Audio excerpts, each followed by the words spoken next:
Welcome to Sugar Pills, a practical guide to self-care, where your host, writer, actor and producer Candy Washington helps you live a more joyful life with a cheeky dash of pop culture news. Be sure to subscribe, leave a 5-star review and join the conversation on Instagram at Candy Washington. Let's go!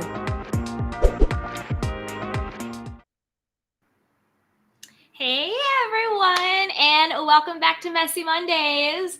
I have a special co-host with me tonight. Talk with Turbish will be here. He will be my co-host. I cannot wait to, jump into the mess. But before we get into it, a little bit of housekeeping. As you can see, I am wearing the Love charcoal hoodie from my Love collection. So if you want to grab a hoodie, a t-shirt, a mug, some candles, however you want to show your love, head over to candywashington.com and pick you up some love goodies. And everything is also linked in the bio and the description notes. So just click to shop the Love collection.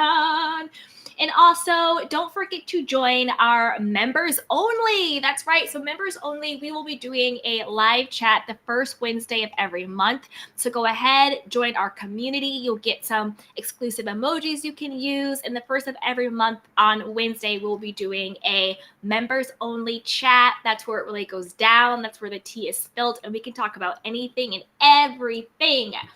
Yes, yes, yes. Hey, can I get a witness? What is up? So with that, let's get into the mess, guys. And I'm going to bring up my lovely co-host, Talk with Turbish. Hey, What's you up? guys. Can you Hey. hear me? Yes, we can hear you. Introduce yourself to everyone. Yes, for the Messy Monday. Hi, guys. I'm a little sorry about my green screen. It fell, but oh well. Well, Trial and error, but I'm still here. we A bad still bitch made popping. it. We We're still here, popping. But you guys, my name is Turk, mostly known as Turk Bish. That's my name, my stage name, however you like to call it, my brand. If you type in Turk Bish in Google, you'll find everything about me. TurkBish. I am a podcaster. He said Google me. He said Google me. He did. I'm official. Google me. Yes, Google me.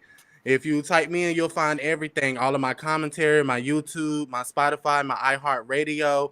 I get into it all. My opinions are very, very controversial. So I want to let you guys know I don't hold back. And my opinion is just my opinion. And it's not going to change. So he said what he said. I said what I said. He said what he said. Yes, I love that. I love that. So let's say hi to the people who are already in the chat, and then we'll get into it. And you guys, as you come in, be sure to like this video, subscribe. Also, subscribe to Turk. His YouTube channel is also linked in the description box as well. Show him some love. And as you come in, put it in the chat box, in the comment box. What do you want to talk about? It's Messy Mondays.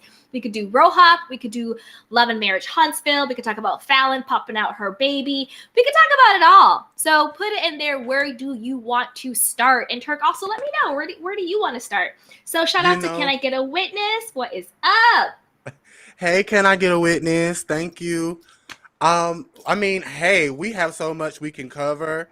Now, yes. I will tell you, Love and Marriage Huntsville, I stopped on the second season of that because it got too overwhelming for me. Okay. And I hated the fact that Carlos didn't do a reunion, but I'm gonna catch up on that. But I watched everything else. Portia Family Matters, Real Housewives of Potomac. I see a lot of people say let's start with Real Housewives of Potomac. So I think that's where we'll start. So let's give some shout outs to everybody. Hey, Carla Williams. She says, awesome. What is up? Hey, Eva Desheed. She goes, hey, Cat Gang. That's right. Hey, Candy Cane Gang. We coming through. Candy Cane Gang. We coming through. We coming through. Hey, Carla Williams. She says, hey, hey, hey. Oh, our favorite Young Rich says, hey. Young Rich. Giving us the side eye. Yes, Young Rich. We love you. We love you. Hey, Darren Hood. That's right. Darren. Drop those candy canes. Hey, Darren. Yes, I love it. Carla Williams is coming through again. Thank you. Oh, my favorite, Miss T. I love you, girl. She says, hello, Candy, and all the candy canes. Absolutely love you. Can I get a witness? Is giving you a shout out, Turk? Oh, thank you. Yes, yes, yes, yes. I love y'all. Thank y'all for showing me the love. That's what I We love. love you. Yes. We love you. I've subscribed to you. I'm excited for you to be here. And I like that your perspective is very different from mine. So I think it's going to be a good, lively, good conversation. I'm excited for it. So thank you so much for joining me. Of course. Yes. Jerry says, wow, Fallon lied about a pregnancy for 9 months to look like a victim. Gross. She makes Simon look like a saint. I think that's a half truth. I think, yes, Yeah. she lied, but Simon's no saint. Right. They're in on the cahoots together. Hey, Ipa.chi, she goes, let's start with RHOP. Okay, Darren Hood says RHOP. Okay. I love it. All right. Okay, Well, my homegirl Cotty says RHOP. Cardi All right. B. Cotty B in the house. Yes. Okay. Entrepreneur Her Life with Ebony. Yvonne says, hey, Candy Canes. We're going to got started, but I got to give love to my Candy Cane gang because they hold me down. Okay, apartments available in New York City says Kenya Moore embarrassed every Black woman in the world. Please go to my page and see the video I made about Kenya Moore. Okay. Look at you dropping some tea. Okay. Hey, the Queen of Cheesecake. She says, hi, lovely. Hey, sweetheart. Okay, let's get into the mess and let's start with RHOP. All right, so first things first, let's get into, I am here for Nicki Minaj. I put things into compartments. Queen. I'm not at all talking about her problematic husband and brother. So I'm just going to curb that conversation for another day. We'll leave them out of that. We'll leave them out of the equation. We're just going to focus on how she literally gathered the girls. She ran the girls. She gathered the girls. She left no edges and she left no crumbs. In charge of the girls. In charge of the girls. Yes, I love it. So let's back up to how Nicki read Ashley for filth. She basically said everything that we were thinking. Ashley has a storyline. She used coming to the girls' vacation and blasting the Eddie rumor as to make herself relevant. She basically came, dropped that, and then left with her baby milk. So do you agree, disagree? What are your thoughts on Ashley? What are your thoughts on Nicki's comments? Baby, when I tell you Nicki went for the jugular, she went straight out the gate for Ashley. Ashley. She definitely adjusted and said, now Ashley, so I think it was very interesting that Nicki, she definitely watches the show because this is something that I was saying early on when she was coming for Ashley saying, it must not be that you have a storyline. It seems like you just came on the trip just to spill some tea and then run along back on home with your breast milk. So it's like, I feel like Nicki definitely watches the show. And that's what we've all been thinking. Like, Ashley, it really didn't seem like you have a storyline because your storyline every season is Michael and his predatory ways. And we're just going to keep it at that. If it wasn't for Michael being a predator for the past few seasons, you wouldn't have been interesting. Look at how they talked about Michael every reunion for the past, 3 reunions? And he hasn't even been there. And hasn't even been there. His name is still in their mouth. Right. If I was him, I would feel like, grand. Like, I got y'all talking about me, and I'm not even a part of the show like that. I'd cut me a friend up check right about now. But I agree with you 100%. I think the most interesting thing about Ashley is Michael.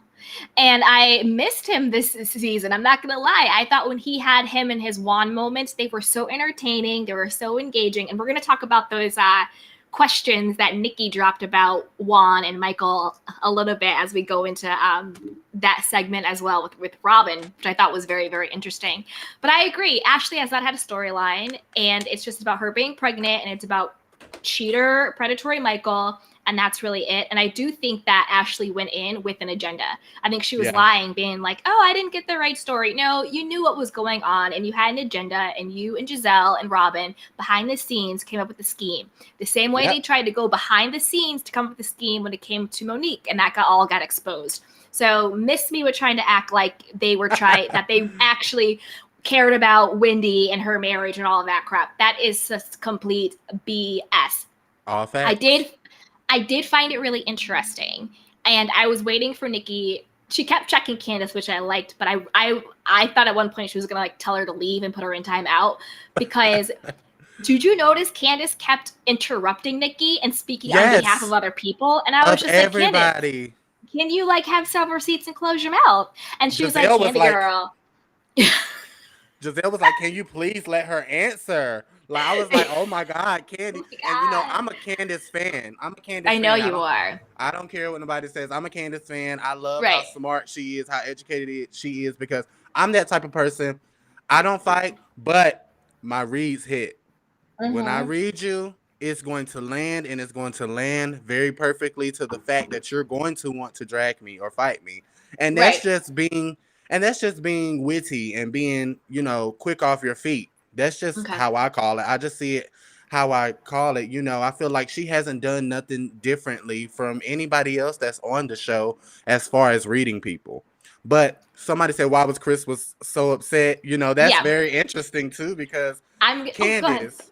Oh, go ahead. I'm sorry. I don't Okay. mean, this is No. your show. I'm just a No, guest. it's okay. No. I love it. I love it. I love it. You're my co-host. You can do it. But I wanted to bring up this question because I want to. I love conspiracy theories, and I have my conspiracy theory on why I think Chris was so upset, and I want to see if you agree with my conspiracy theory. Okay.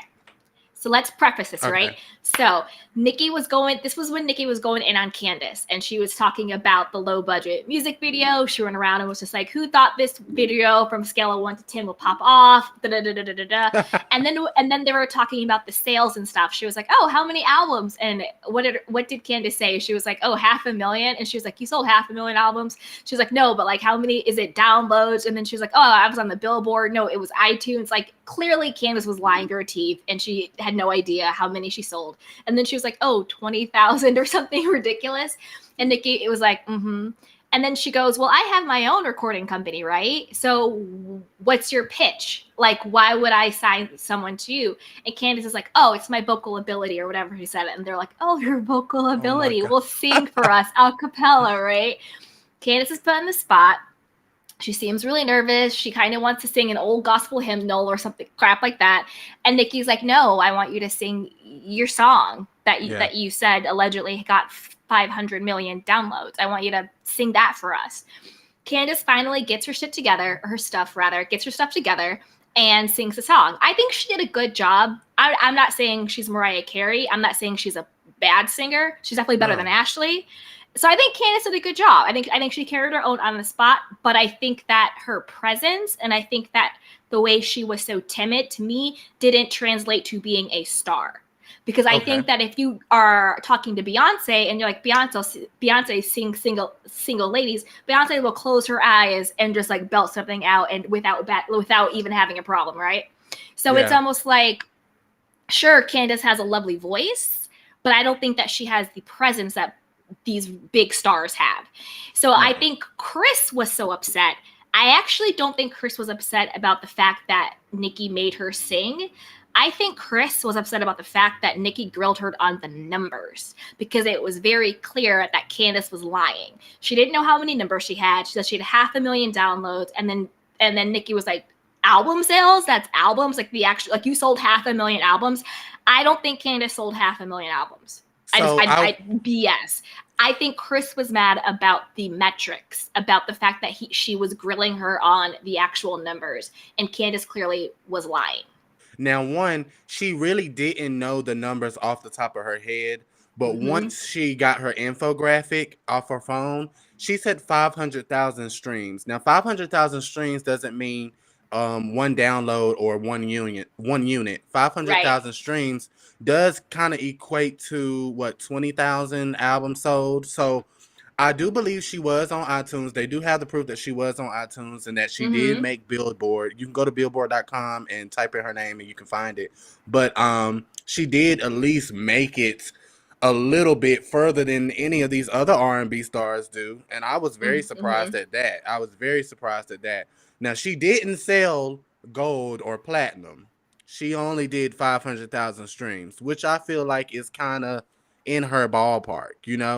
Now, in regards of Chris, I felt like, he took it too far or he, too personally, because this is what she is supposed to do. Nikki was up there trying to actually, in my mind, I felt like she was trying to promote her. Like, girl, you're a singer. I'm Yeah. Nicki Minaj. If anybody can, give you a little bit of fan base or, stardom, it would be me right now. The Barbs will definitely go and listen to something that Nicki tells them to listen to. We will. And I mean, like I said, I'm a Candace fan and I like her album. But, I felt like she was kind of shy and it came off insecure a little bit with her Exactly. voice. Just a little bit. And it's like, come on, Candace, you got all this mouth. Oh, wait, you went out. Oh, no, Turbish, come back. Okay, refresh Turbish to come back because you froze. You froze. But I agree with you 100%. Let me see if I can bring you out and then bring you back in if that will help. Oh, Turbish, you froze. Refresh and come back. Okay, but I agree, Turbish. Candace does have all this mouth, and then when she's put on the spot, she doesn't deliver as much as her mouth says. And I think Candace did know her numbers. I think she was conflating and lying on purpose. I think she wanted to say, oh yeah, I had 500,000 album sales, because that is a huge difference than I had 20,000 downloads or whatever it was, right? And I think Nicki, being a veteran in the music space, knew that she was lying and knew it didn't make any sense. That's why she kept saying, oh, you had 500,000 album sales. Like, get out of here, sweetheart. Not true, right? So I do think Candace knew her numbers. She just was purposely inflating them. Like, girl, bye, miss me. And I think Chris knew she was lying. And that's why Chris got so angry. I don't think he really cared about the music part. I think he cared about the metrics part, because that was clearly a lie, and Candace clearly got caught in that lie.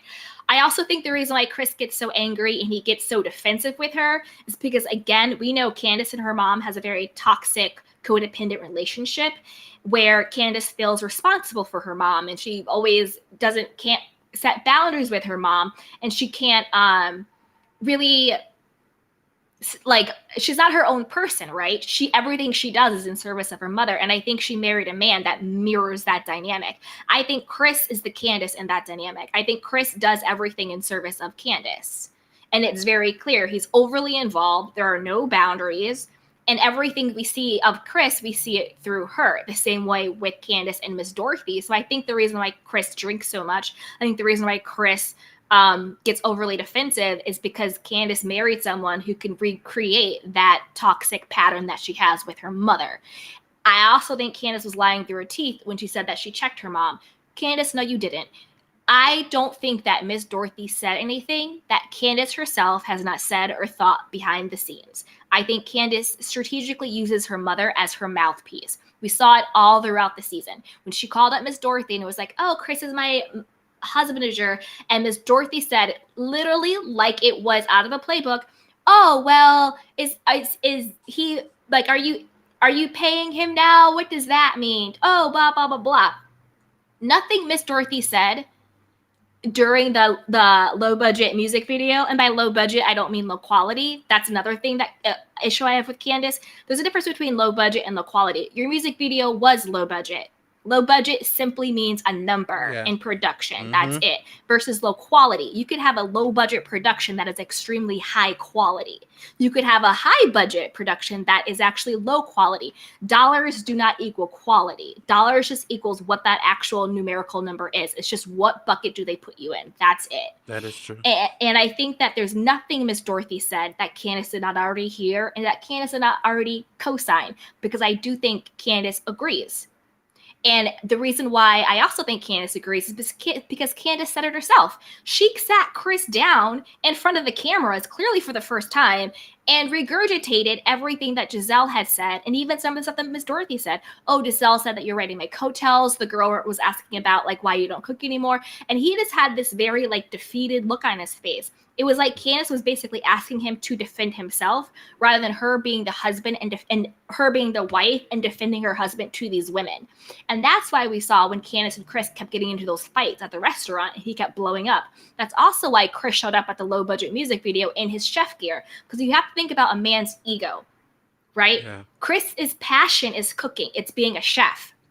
So him showing up in his chef gear is like a doctor who no longer is able to practice medicine showing up in their scrubs. You know what I mean? It's like a Right. lawyer who no longer is able to be a lawyer in the courtroom showing up in a business suit. So Chris, his passion, his purpose, his livelihood is cooking. So that's why he showed up in the chef suit. Because up until then, all of those women, including his wife, was clowning him when he was down. We just went through this whole lockdown and the panorama. I don't want to, say the word or whatever. And a lot of people lost their livelihood, especially people who worked in food and the service industry, waiters, cooks, Yeah. chefs, hosts. A lot of people did.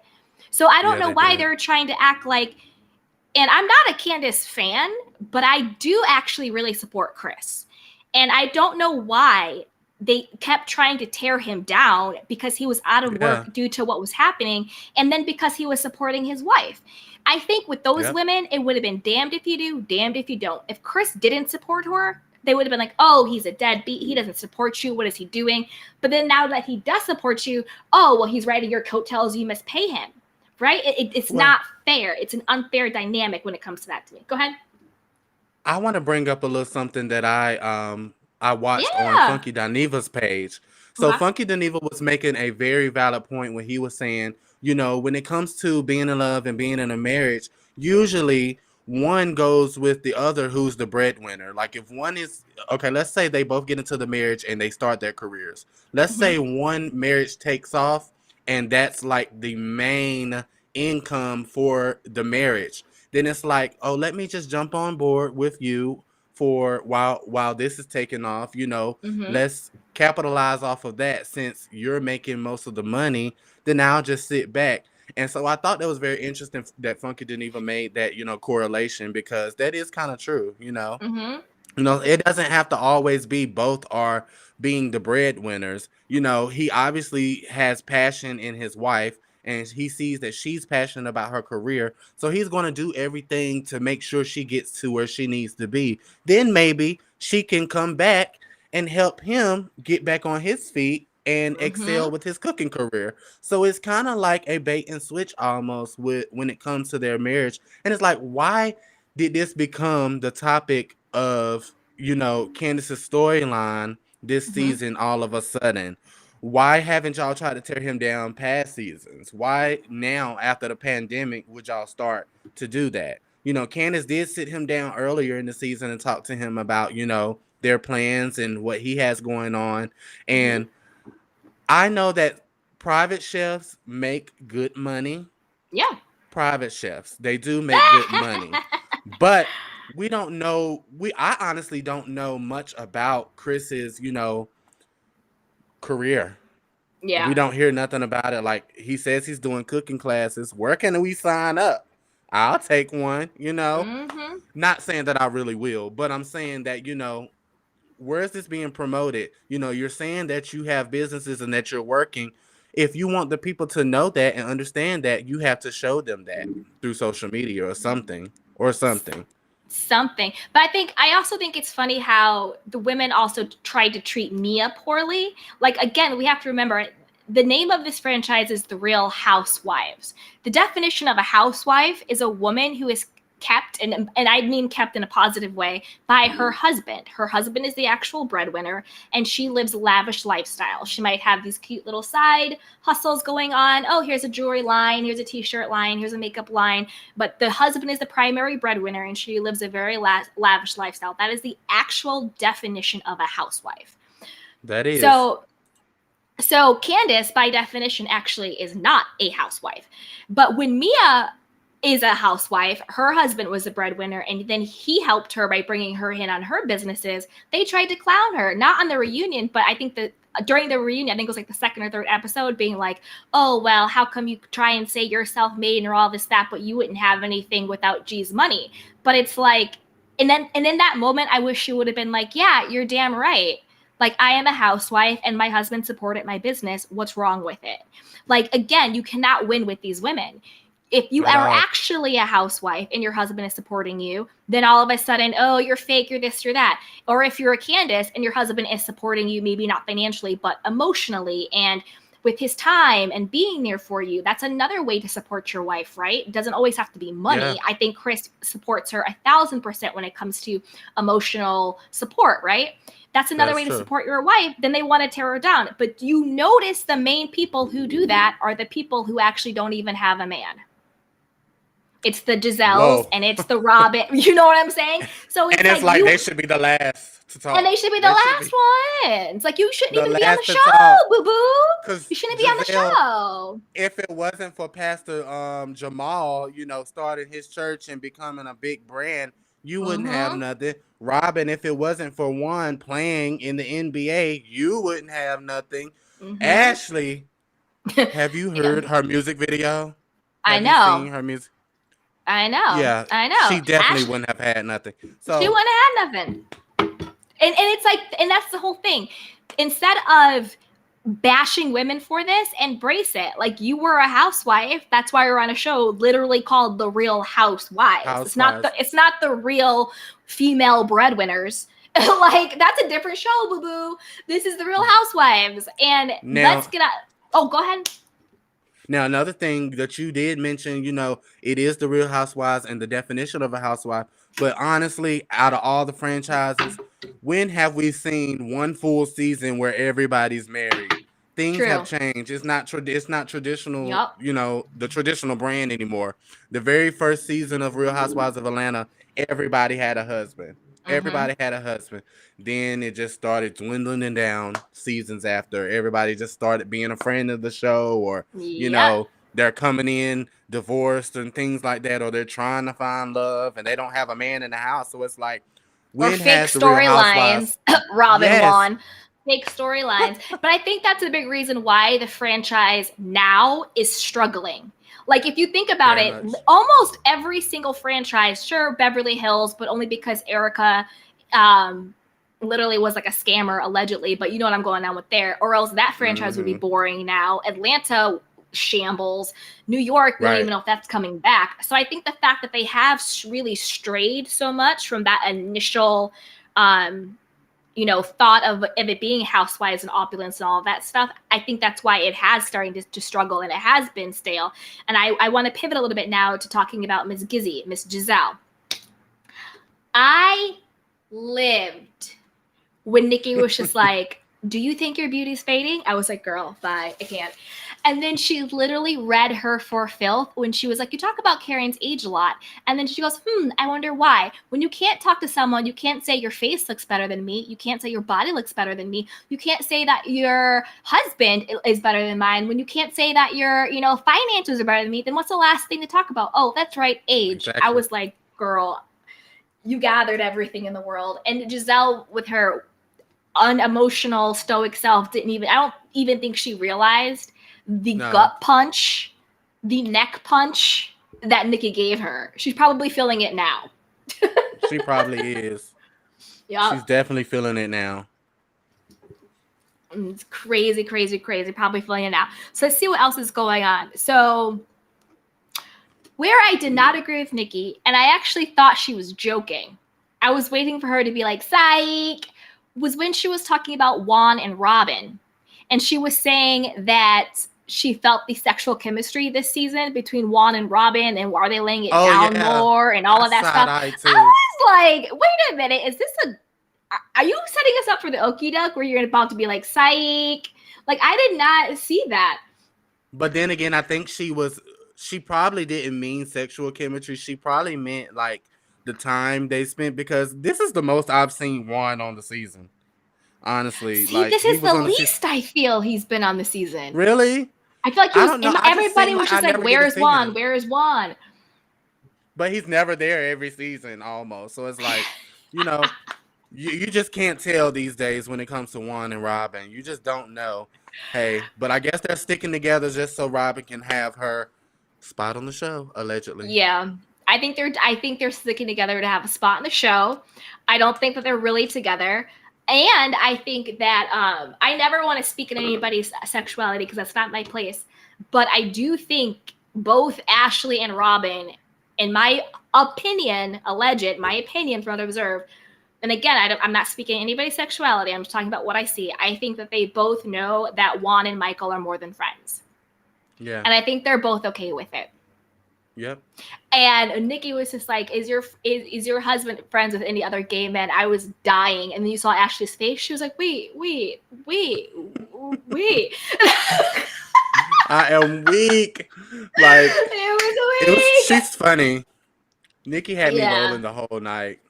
She was hilarious. And I love how she brought up, the whole lesbian rumors. Me too. Which I also think another reason why this is a thing. When she was talking about the lesbian rumors between Giselle and Robin, I think to me it was pretty clear that they have done something in the past. There have been some lines crossed. And I do think that they were lying. They were in that same hotel bed. It was so obvious. It was dead obvious. And then it was kind of weird. It was weird. It was bizarre. And I do think that Giselle, Candace, Robin, and Ashley, I think all four of them probably are a little fluid. And I always had this conspiracy theory where I thought Candace and Chris wouldn't mind swinging with maybe Ashley and Michael, but definitely Ashley. And did you notice how Candace put herself in that when there was like Robin and Giselle, and then they were like, oh, but we're going to add Ashley to our throuple. And then Candace was like, well, if Ashley's there, I'm joining too. I was like, yep, there it is. Bloop, bloop, bloop. Yeah. So I think they're all kind of fluid. And I don't think there's anything wrong with that. I think you embrace who you are, but I think that's another reason why they don't really care so much about Juan and Michael.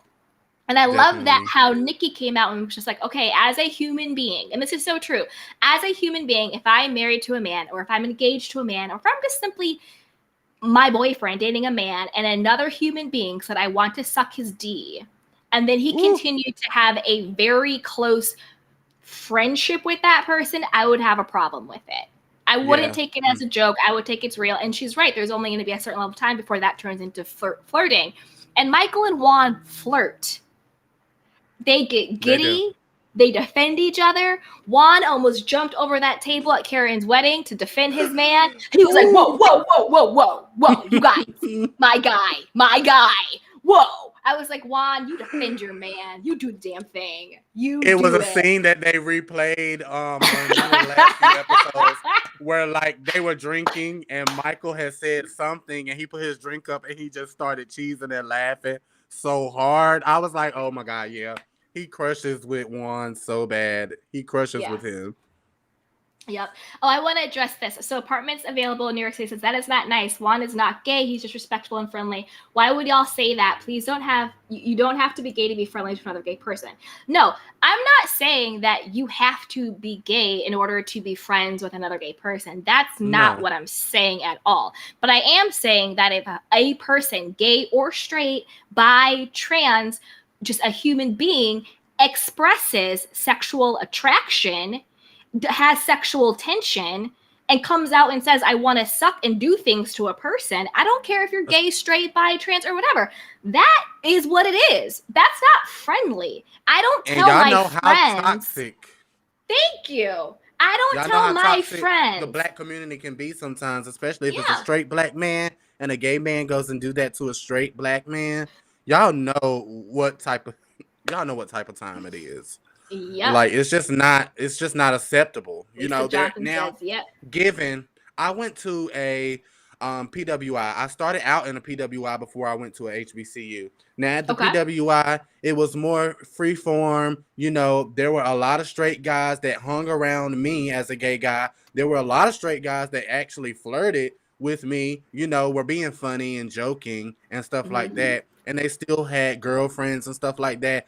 And they were just comfortable in their own skin. Now, those are the type of men that I like. Now, Juan might be that type of man where he is cool with your sexuality. He's cool to, listen to your remarks or your flirtation, which is the case with Michael. And he just might be cool with it. And he's just like, okay, it's not going no deeper than that. You can say all the stuff you want to say. You can flirt with me if you want to, but we just know it's not going no further than that. And Juan is still a straight man. And I like straight men like that who are comfortable in themselves. And any straight man who says, I still wouldn't do that, that means you still haven't got to a place of comfortability in your sexuality, because I know older men who are not scared, older men, straight men, like in their 60s and 70s, who are not afraid to go to church and say, "You're a handsome young fella. You're a handsome young Right. man. You're beautiful." I know older men like that too. So it's like, why is it just our generation that has a problem with this sometimes, and the generation that's coming behind us? It's just be comfortable in who you are. Exactly. And there's a difference between giving somebody a compliment versus um, saying that you want to do something to them sexually. This is what Michael said, point blank, period. That's what he said. And can I go to witness? I love you. Can I get a witness? Says, wow, it seems inappropriate to continue saying that on the show. I don't think so. I think that it's time to normalize all sexualities. We can't treat one group one way and one group as another. If it was like, let's flip it, right? If it was one of the women who said, I want to suck Juan's D, you better believe they would be keeping that on the loop on the show. So why is it inappropriate when a man says it? You see what I'm saying? Like, we have to even check that stigma. And that's why I love how Nikki said a human being, because it's not about gay, straight, bi, whatever. It's about another human being literally said, I want to do this sexual act to somebody's person. Right. That is what it is. If Mia, even they brought up the whole Mia thing when Mia said that tweet about how, what the tossed salad thing, they brought that up. They talked about that. So you can't treat one sex differently from another sex because somehow you think that it's wrong or taboo to talk about it. I don't think there's anything wrong with being gay. I don't think there's anything wrong with being straight. I don't think there's anything wrong with being trans. I don't think there's anything wrong with being bi. I think you do what you feel is authentic and true for your life. But regardless of what sexuality you have to be accountable for what you say. And if you go around saying you're gonna suck another woman's man D, people are gonna talk about it. And we have to start getting comfortable having those conversations and normalizing that. Why is it wrong to talk about what Michael said? But if Mia says it, then we can talk about it? Why? Because Mia's a woman and Michael's a man? We got to start normalizing this stuff. Yep. Okay. So let's see what else is on the docket. Okay, Miss, do you want to talk about Wendy or do you want to talk about Karen next? You pick. Let's go ahead and get Wendy out the way because I love Wendy as well. And I just hate how her season went. I hate how the girls tried to, drag her. They kind of tried to give her the third degree this season, or like haze her almost. And it's like, why would y'all do that to Wendy? I feel like when Wendy came in her first season, she laid the foundation for us to know. I see the comment. For us to know who she is. And that's a commentator. That's not a businesswoman yet. She was a commentator. She was educated. She was all about family values and things of that nature. That's the groundwork for your first season. Let us know who you are. Now she's opening up with her next season, and it's like everybody has a problem with it. Why do y'all have a problem with a woman? Oh no. Turk Bish, you froze again. So come back. So refresh it, come back, and we'll get you back in. Okay, but I agree with you, Turk Bish. Why do they have such a problem with a woman reinventing or pivoting? And it's also not like a lot of different other people who are in that position of being a commentator or in that world don't also diversify and expand, right? Like if she was a commentator and she wrote a book, that nobody would have a problem with that. So why can't she be a commentator and start having candles? Like I support Wendy in that, and I support her being more of her authentic self. I think when she first came on, she seemed to be having this front or persona. She wanted to sort of put this facade of who she was. She was really being beholden to her mother and what her mother wanted. She was very much in the laps of Giselle and Robin. She kind of just did whatever they said and rode that wave. So I think this season she came out being very much who she was.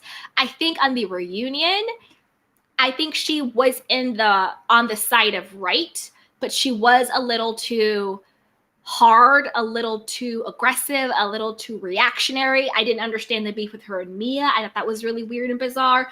I didn't really understand her alliance with Candace. I guess that's just strategic.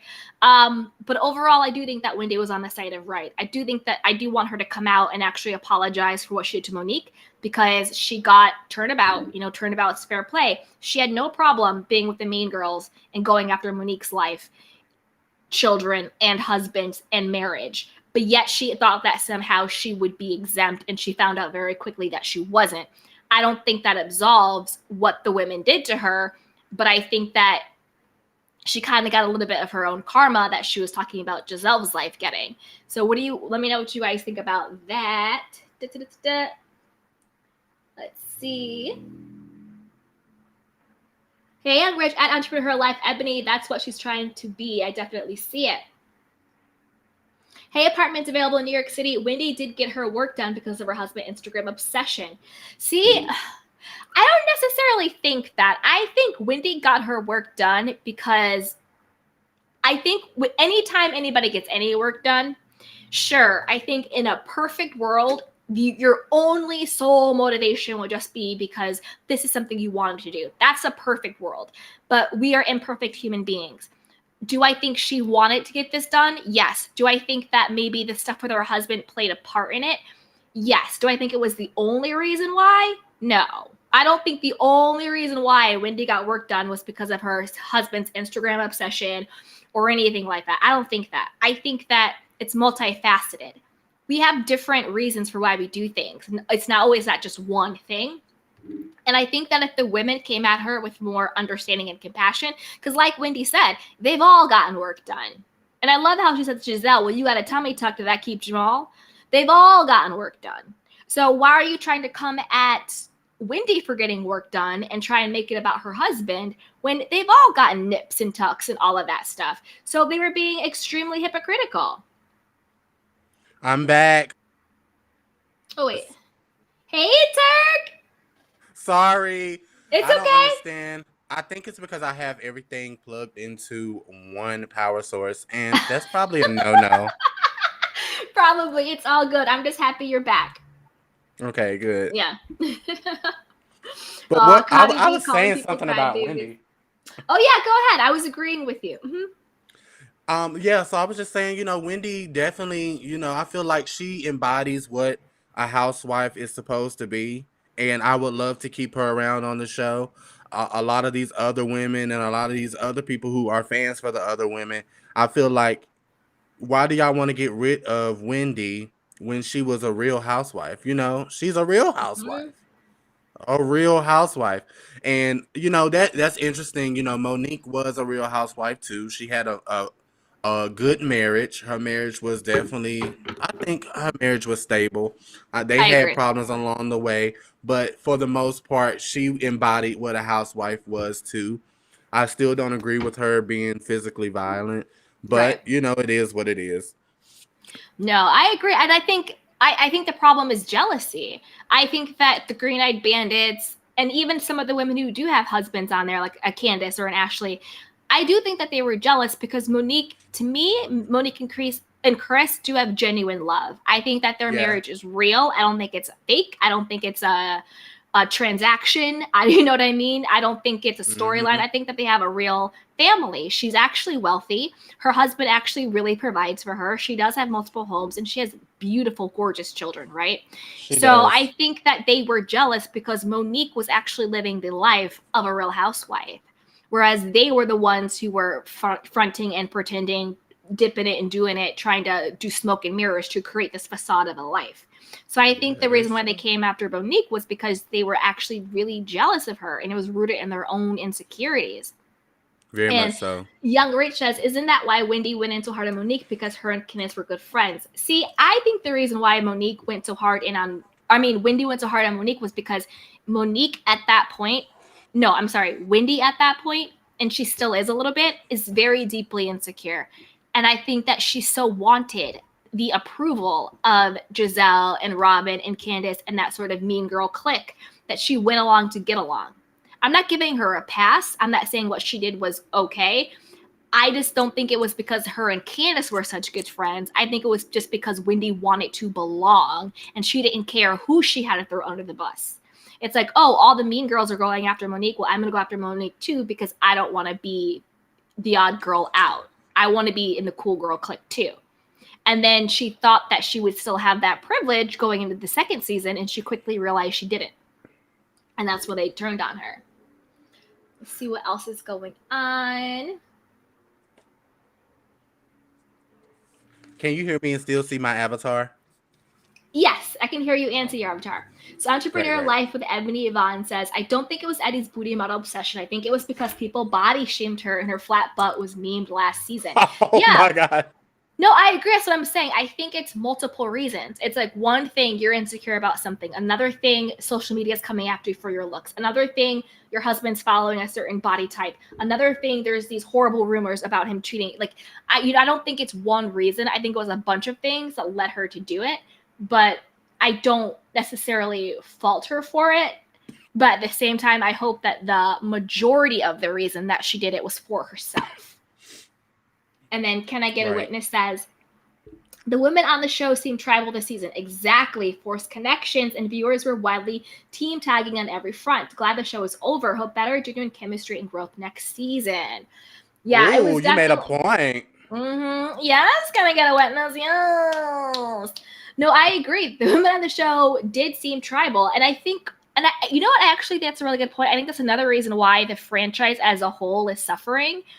Because in the beginning, it was really rooted in these genuine friendships of women who got along or fought like sisters, but they were actually still friends, who actually had the same lived experience and they really were friends. Whereas now we see it's more hodgepodge and we have these fake, like Mia didn't actually know anybody on the show, but she had to come through Karen as friend of. And they had done it on other franchises too. Falynn wasn't really a friend of anybody. Paired her with Portia, right. We saw how that turned out, right? So I agree with that. I think that it is very tribal because it's almost like the franchise is now like Survivor or Big Brother, where everyone is looking at strategy and everyone's looking to stay on the island rather than actually following the genuine lives of a group of affluent women. And I think that is where the disconnect is. And I think that's why so many of the franchises are suffering. Look at New York. They brought in Leah. Leah, to me, had never had any business being on any type of Real Housewives show. Ever. Ever. And now New York is basically done. So I think when they try to manufacture these friendships, that is when you get the tribalism, because now people are more on whose side are you on rather than who has a genuine friendship. Connie B, I am not putting your comment up, Connie. No.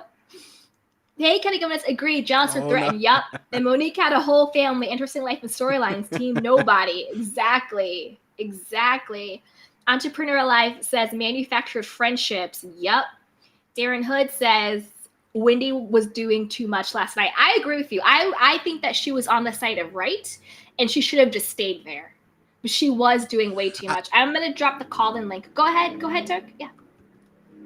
When everybody says that about Wendy doing too much, not saying that she's not doing too much, but I will give her a pass because I feel like when you're being antagonized or you're being pushed to that level, you're going to, do too much sometimes. So I feel like we can give Wendy a pass this season for that because she was being pinned up against the wall with her marriage. Mm-hmm. And I don't care if you talk about my man, my boyfriend, that's only 10 miles down the road from me, we going toe to toe. I'm going to come for your neck and your throat every time I get a chance. When you're talking, I'm going to cut you off. I'm going to say something nasty to you. I'm going to say some funny comments. Like, you're not going to get a chance to disrespect me and my marriage or my husband or nothing like that. That's just how it is. Like, you stick up for your marriage. You stick up for your man. And I think that anybody who does that, they're not being wrong for, their comments or being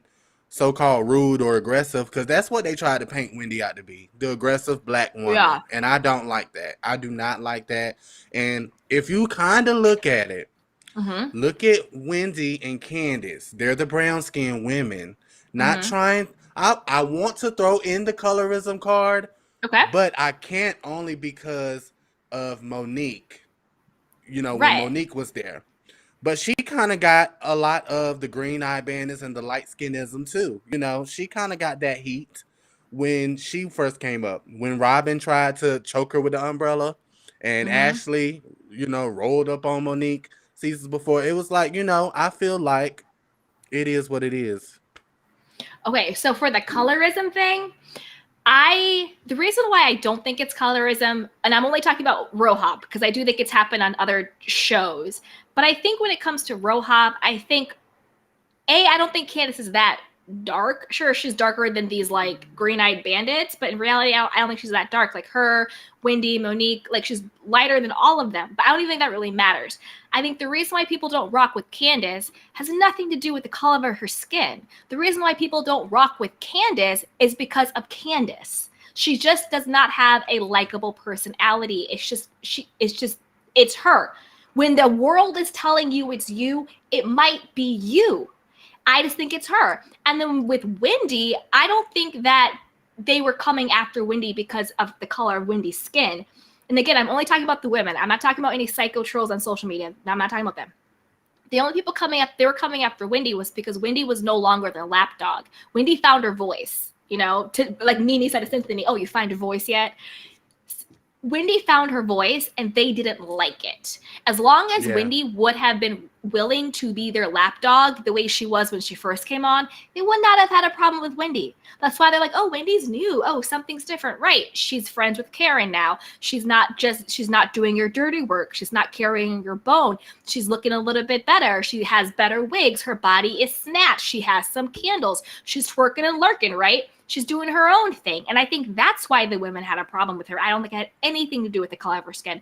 And Monique, I think the reason why they came for Monique was because Monique was that bee and she was gorgeous and she actually had the life that they wanted, and it was jealousy, not colorism. When it comes to the Green Eyed Bandits, Giselle and Robin, do I think that they are better than other people? Yes, but I think that's an individual thing. I don't think it's a colorism thing that applies to all of them on the stage. I think that's their own ego, misinterpretation, and all of that stuff. Because Giselle says the same thing about Karen, and Karen and Giselle are basically the same color. So I don't really see it as a colorism thing. Hey, Cotty B, what's up? Hey. Cotty. Hey, how's it going? Good. Thank you for joining us. We know you got some things to say, Cotty. Who, me? Yeah. I'm scared. I'm shaking. When she said, I'm here for the violence, just make sure you don't say that on live. YouTube I might take us down. know. No, I said on my live. It's fine. I'm still monetized. I said on my live.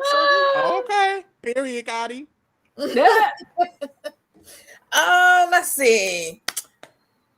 I think that there's a slight bit of colorism on Potomac, but I don't think it's directed at Candace.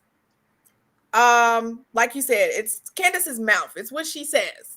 Mm-hmm. And I've talked about it before. I don't really have a necessary issue with the things Candace says on the show. Now, her on social media is a little bit worse. You know, she out here wishing, demise of folks, and that's a bit much. Yeah.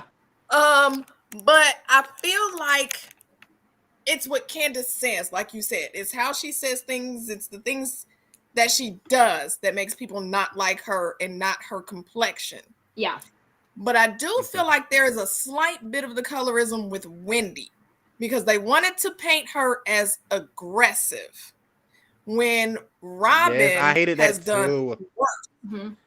Like Wendy has not gotten into anyone's face. Robin basically was half a second away from a fight with Ashley. And then to turn around, she also was half a second away from a fight with Monique. And she was never labeled aggressive. So I do feel like there's a slight bit for Robin and Giselle directed towards Wendy. But I think the Candace situation is completely different. See, the reason why I don't think that's colorism is because I don't think that they said Wendy is being aggressive because of Wendy's color. I think that they said Wendy was being aggressive because they did not like her in that moment. And I think the reason why Robin got a pass was because in that moment, you know, Giselle's going to always give Robin a pass, whatever she does. And for whatever reason, they were always kissing Giselle's butt. So the reason why I don't think it's colorism is because I don't think that they're saying, oh, Wendy, you're darker than us. You're aggressive. Oh, Robin, you're light. You're not aggressive. I don't think it's that. I think it was more they just weren't rocking with Wendy. And so that they were saying that. I think it was a little unconscious bias with the way that they approached Wendy. I don't think they may not have even realized it, but sometimes we do say these things, and it's simply because she's darker. They would have never said it to. And yeah, Giselle and Robin are, you know, up each other's snatches. I'm trying to keep it clean. No, you're okay. You're okay. Snatch is fine. So yeah, they're never going to come at each other that way, but not once did it just didn't feel like that. Giselle didn't even say like, whoa, hey, like, let me try to get Robin and do this or anything. It was just like, I'm gonna let her go. But that's how they are. But that's how they are to each other, no matter what, though. That's how they are to each other, no matter what. I don't think it's because of the color of their skin. I think that's the dynamic of their friendship. They are so codependent. They're so enmeshed that no matter what Giselle does, Robin comes to her defense. No matter what Robin does, Giselle just, oh, whatever, and co-signs it, right? I think that we see the difference because physically we can see Wendy is darker than Robin. Do I think that there are subconscious biases? Of course, 100%. But I just don't see it here. I still think it is, we're not rocking with you. You're coming at us. Oh, you're aggressive. You're this, you're that, or whatever. Oh, you're my ride or die. I don't care what you do. Because both of them were aggressive. They both rode up on Ashley, right? Mm-hmm. And did that whole situation. So it's like, you can't call her aggressive when you were the one who were co-signing the stuff as well. So do I think colorism exists in the world? 100%. I just don't see it as as insidious when it comes to RHOP as I think Candace and other people want to make it out to be in order to deflect and justify their own behavior. Yeah. That's kind of where I land with it. Candace. Yeah. I don't think it's at all with Candace. No, I agree. What else, you guys? Can we talk about Portia Family Matters? Because I'm tired of talking about these. Yes, co-host. Well, this is going to have to be you and Cotty show because you know I don't watch that. You wouldn't have minded the first episode. There was no ratchetness in that. Portia to me just like my stomach sours talking about her. Sours. Because of the situation? Yes, because of the situation. Yes.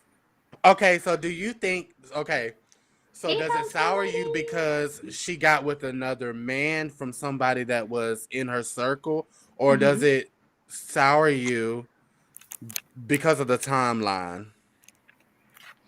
What sours me is her arrogance. That is what soured me. It was like she was proud. She was parading it. She thought her stuff didn't stink. She thought she was that person who could do what she want to whatever she want to whomever she want. Oh, I don't know her. She's not my friend. When we clearly saw the situation that went down, what soured me was her arrogance. I think life happens, situations happen. You know, nobody's life is clean all the time. So you fall in love with people, you make mistakes, you do whatever, this and that.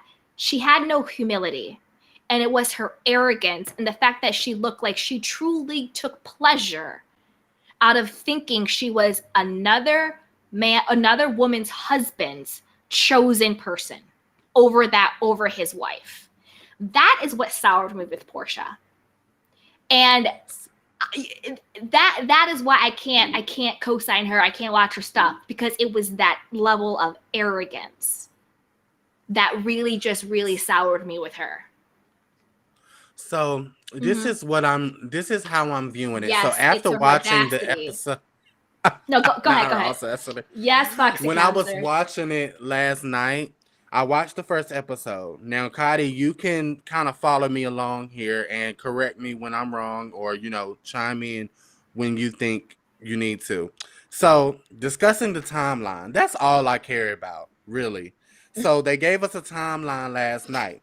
Now, they said that Dennis and Portia broke up July of 2020. They got matching PJs during Christmas, December 2020, and Portia asked for the ring back around that time. Dennis gave her an answer that she did not like, and I guess it was broke off from there. Now, Falynn comes up pregnant in March. That's when she got pregnant, in March. So that means in my brain, and Kadi, follow me, in my brain, Falynn was already farly removed from her marriage with Simon. In my brain. If that is making sense with that timeline, because then Portia got engaged in May to Simon. But Falynn was pregnant in March. And the divorce wasn't even final, really, until after the engagement. They were trying to get it before the engagement, but Simon broke the news too soon. So Okay, that's No, the go ahead, timeline that I received, Kadi. So I don't know. What did you get? Is that what you got? Because I wrote it down. Wait, hold on, Turk. So I will say this to that. I don't care. Literally do not care about Falynn and Simon's timeline. I don't care. When it comes to Portia, what I care about is the fact that she thought she was stealing another woman's husband, took pleasure in that gleefully, and then paraded that to the entire world like we should celebrate her for doing that. I have always felt, and I still think this, Falynn and Simon were in on it together. I think their marriage was always transactional, and it was one of convenience. You can do this for me, I can do that for you. I think they got to a point where they both knew it was probably over. I think Simon was doing what he was doing. I think Falynn was doing what she was doing. So yeah, of course the timeline's not going to match up, because I think that they had already come to that impasse in their marriage, right? So to me, the timeline does not matter. I don't think Portia knew this. I think Portia thought they were together, and because that's the front they were putting on for the show. That was the front they were putting on for everybody else, right? For Instagram and all of that stuff. This was the front that they were doing. I think Simon and Falynn got together and hatched this plan. They wanted fame and they wanted money by any means necessary. And I think that they did all this. And I don't think it was a shock to Falynn that he was with Portia. Absolutely not. Her reaction to this whole situation says it. I think she had been with that married athlete. And I think Simon had been cheating, if you even want to call it that, with Portia and other women and that Becky girl or whatever, right? But the fact is, the way Portia was moving to me was messy. I'm not absolving Simon. I'm not absolving Falynn.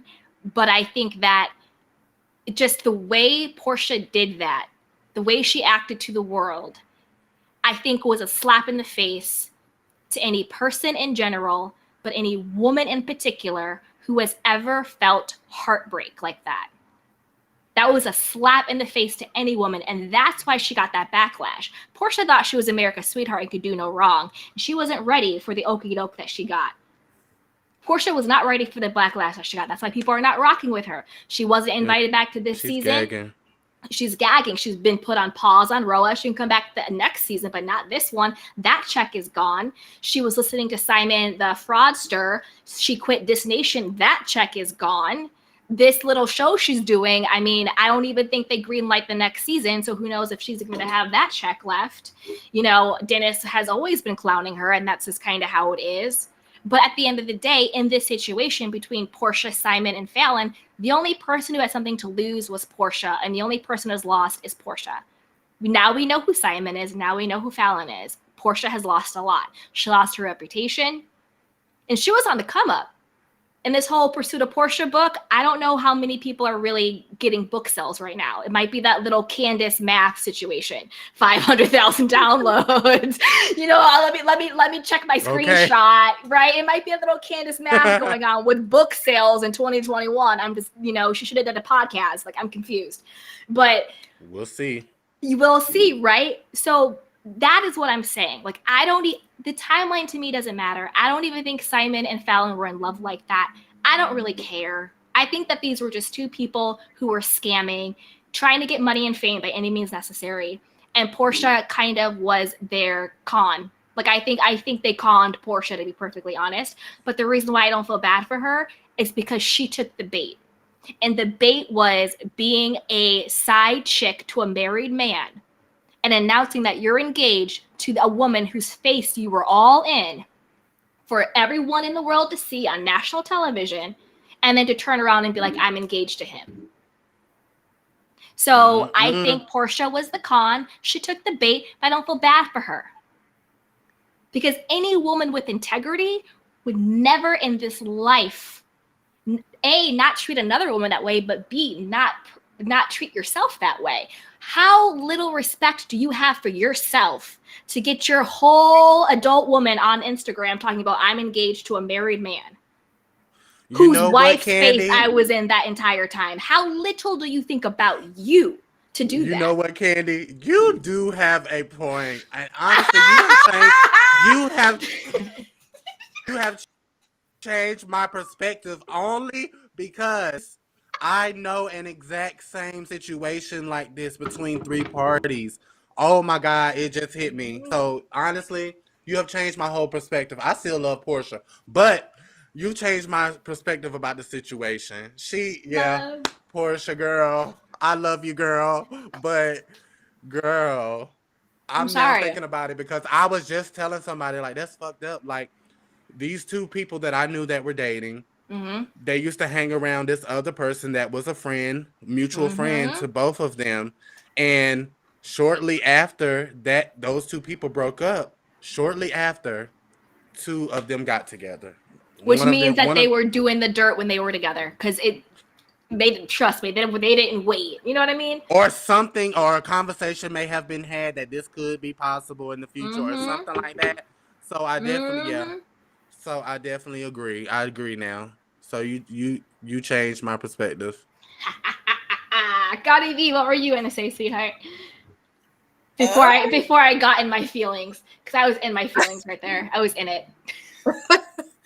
Well, shoot, I don't know. We were going in the timeline and go ahead. The timeline is apparently correct by what they've said. Now it could be different, but yeah, I seen that Dennis did talk about the June, the December, and how Portia did ask for the ring back, but when Dennis said, okay, but we have a couple of things we need to work out and address, Portia wasn't here for it, and then popped up engaged to a whole nother dude. As for the Falynn thing, I mean, that chick, come on.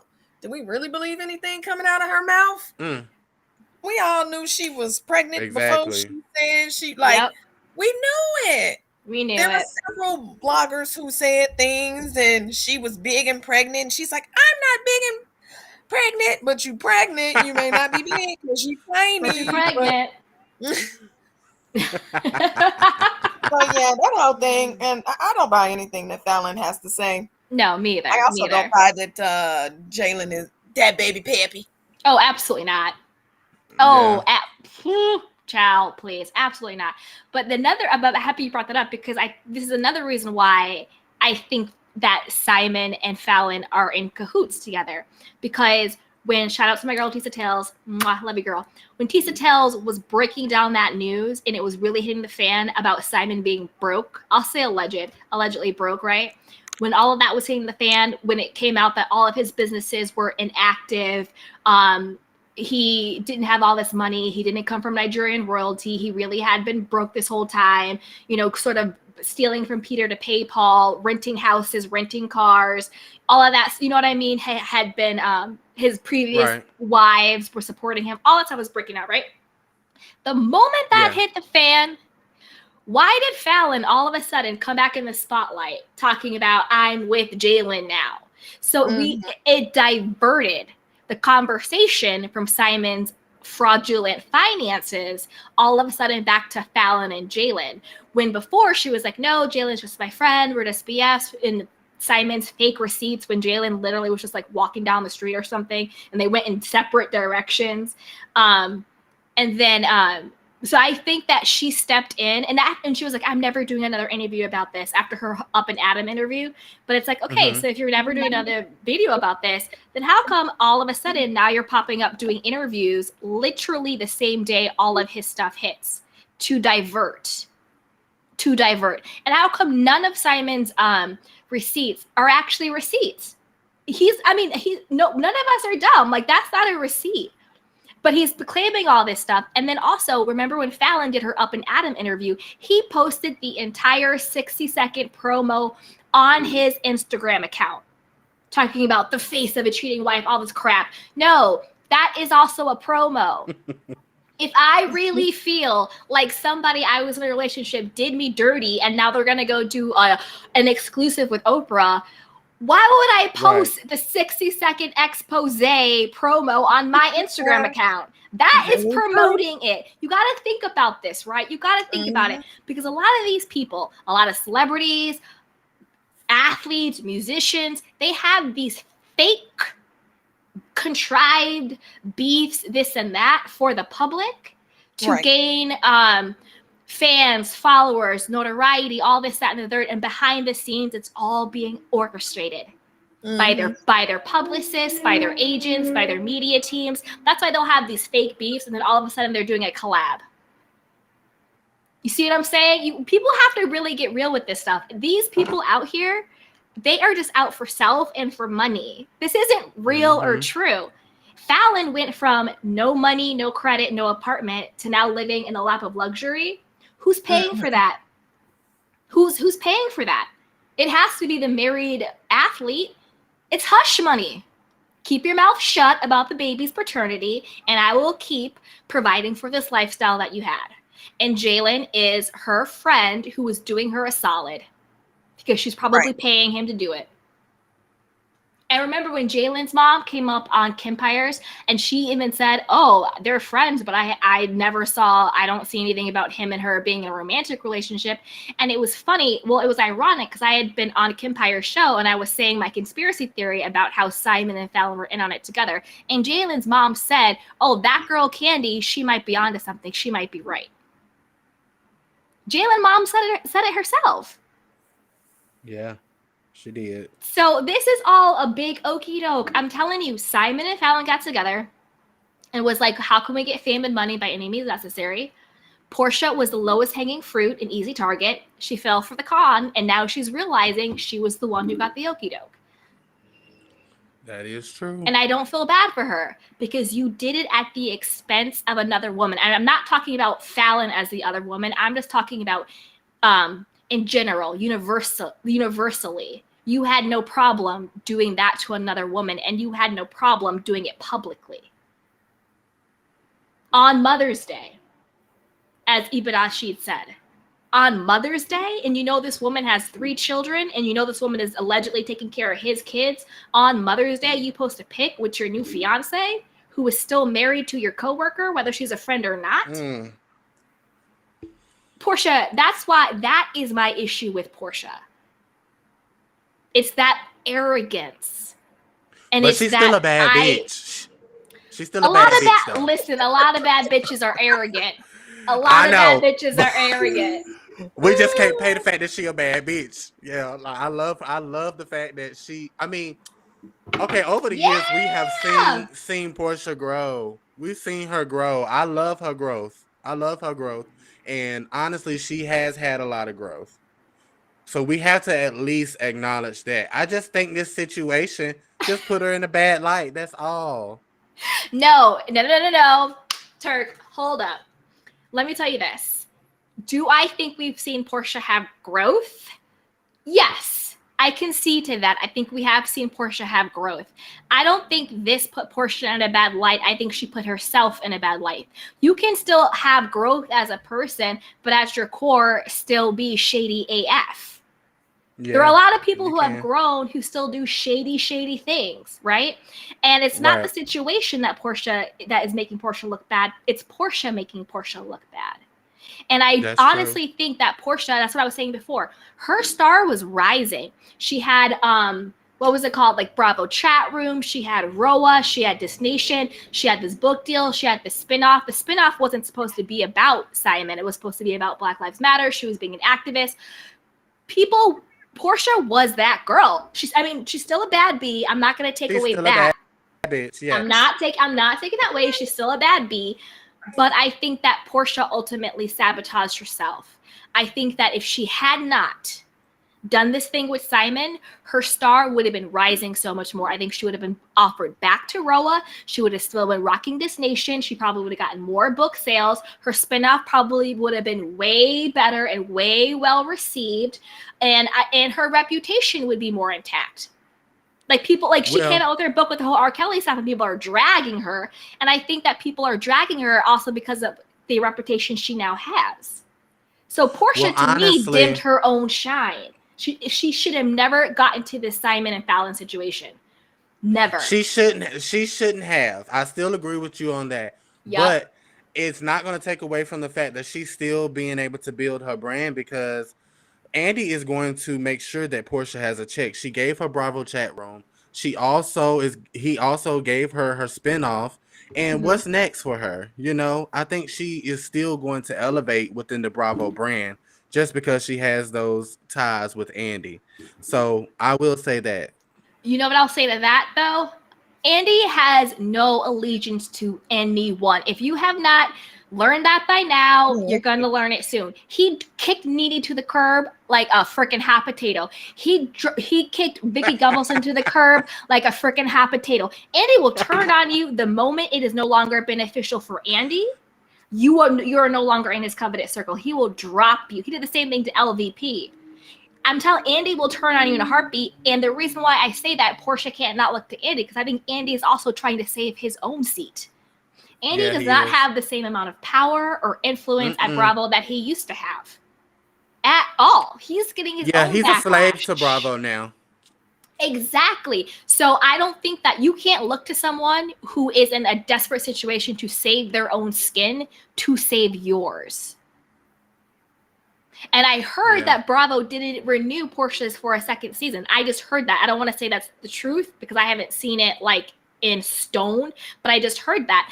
But to that point, I think that's why Karen got her spinoff, because I think Karen's spinoff with her family, I think, was more in alignment with what Bravo thought that Portia was going to bring to the table.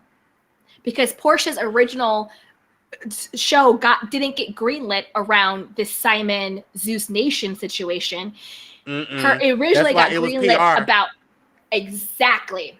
It was a PR move. It was a PR move for Portia and Bravo. And as soon as the Simon and Portia story hit, Bravo was all over top of it, as well as the bloggers. So you already knew where the storyline for her own show was going to go.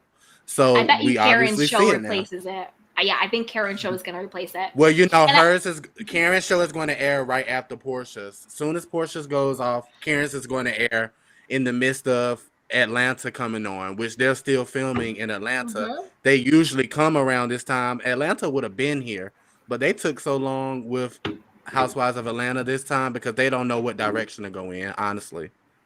Yeah, they don't know about direction. And that's a production and casting problem. Oh, go ahead, Cotty. Oh, I just said it's because Atlanta's trash right now. Yeah, and now they're going to be pushed back even further with the whole Sheree and Lyrone situation. Oh, that's right. So, he sent her ass a cease and desist. Yeah, a cease and desist has been sent to Bravo. When I tell you, they can't say nothing else about Sheree's storyline. So is Sheree in trouble? Honestly, now look, when I talk about Mia lies, Sheree is the queen of the lies. Yeah, she is. It was insane. Especially. That was the most legal way to say keep my name out your mouth. Right. Here's a cease and desist. Yeah, Keep my name out Tyrone your definitely mouth. ate Bravo up with that. Yes, he Because he did. has been As he a should topic be. on the show for seasons. He's been Yeah. a topic on the Yep. show for seasons. Nene brought him up when she called him a criminal. They also called him Well, on Nene the wasn't season. lying. Remember Go to jail? when Nene and Sheree was sitting down at the table and Sheree was chasing Nene out the damn restaurant. They was on the phone with Tyrone then. He didn't even know he was being recorded on camera at that time. No, go ahead. So I don't know if he can still even bring that up in the court documents if they go to court now. Can he still sue them? I don't know how many years out that was, like what, 5 or 6 seasons ago with Atlanta. I don't know the statute of limitation on that, but I will say I'm Team Tyrone. His name is really Tyrone. I am Team Tyrone because they are putting this man's freedom at stake. Because they were manufacturing storylines, and he was saying the reason why he went that far to get lawyers involved was because even if it is the appearance that he is breaking in terms of his probation, he can go back to jail. Right, and so by jail. by manufacturing storylines, they were giving the appearance that he was going to break his probation. And that could have been grounds to send this man back to jail. I don't know what he did. I think it's like a white collar crime. I don't know exactly what he did to be in jail. I think it was white collar. Yeah, it's like a white collar crime and all that stuff. But yeah, if you're putting my freedom on the line to have a storyline on Bravo, who brought in that quiet as it kept, Bravo isn't paying Sheree that much. Then yeah, I'm not messing with you either. Like, let's weigh the options here. You have a fake storyline and to be then with my fake friends, or I'm going back to prison. And then when the pictures broke of Sheree sitting there by herself at the table and it's all over the blogs, his PO could have been looking at that like, oh, he's on the way to meet Sheree to film and he's supposed to be in the house. Oh, let's go lock his black ass up. That's what it could have given for Tyrone. So I'm on Tyrone's side. I won't call him Lyrone no more because I usually call him Lyrone. It's funny to me. Nene calling him Lyrone was so funny. Yeah. Well, I mean, he is a liar. He's a fraudster. That's what the fraud do. They lie. Yeah. In order to get something. But look, Candy, I have another project that I have to go work on. I want to thank you for bringing me on tonight. Yes, thank you so much. That's right, you guys. Go ahead. I was going to comment on Real House's Ultimate Girls Trip and Real World Homecoming. I'm not sure if you guys checked it out, but go ahead and check the news on that because I'm going to be talking about that. And make sure you like, comment, subscribe, and I will make sure to bring you guys some good content. And Candy, I hope to see you soon. And Cotty, it was nice to be on live with you too. Oh, yes, I had a blast. Yay. Yes. That's right, you guys. Thank you so much, Talk with Turbish. You guys, you can follow and subscribe to his channel. It is linked in the show notes. Follow him on Twitter. Give him a subscribe on YouTube. And he also has an amazing podcast wherever you can listen to podcasts, Spotify, iHeartRadio, Apple, all that great stuff. He is hilarious. He's a great soul. And I'm so happy that he's here. And I will definitely be inviting him back for some more Messy Mondays. And if you'll have me, I will come over to talk some ish with you, Turbish. Let's do it. And you guys go ahead and follow me so that you can chime in when she comes to my channel. You know, we're going to do this both ways. Yes, collaborations. Yes. I follow him. I follow him on Twitter and on YouTube. So I think you should too. Do it up. Thank you so much. You're welcome. It was nice. Later. Bye-bye. Bye. Oh, that was fun. You know what, you guys? We've been on here for almost an hour and a half. I think we're gonna wrap it up, you guys. We're gonna wrap it up. What do you guys think? We're gonna wrap it up. We've talked a lot about a lot of stuff. It's been a fun show. As always, follow our girl Cotty B. We will be here tomorrow at the Ladies Lounge. It'll be me, Candace from the Candace Shop, and also it will be Obviously, our Cardi B will be live on my channel, 5:30 on the West Coast, 8:30 on the East Coast. So be sure to like and subscribe to all of us. And our topic will be how to deal with jealousy on the YouTube streets and in real life. So if you want to know how do you deal with green-eyed monsters, or how to deal with yourself when you become a green-eyed monster, definitely join us tomorrow for our Ladies Lounge.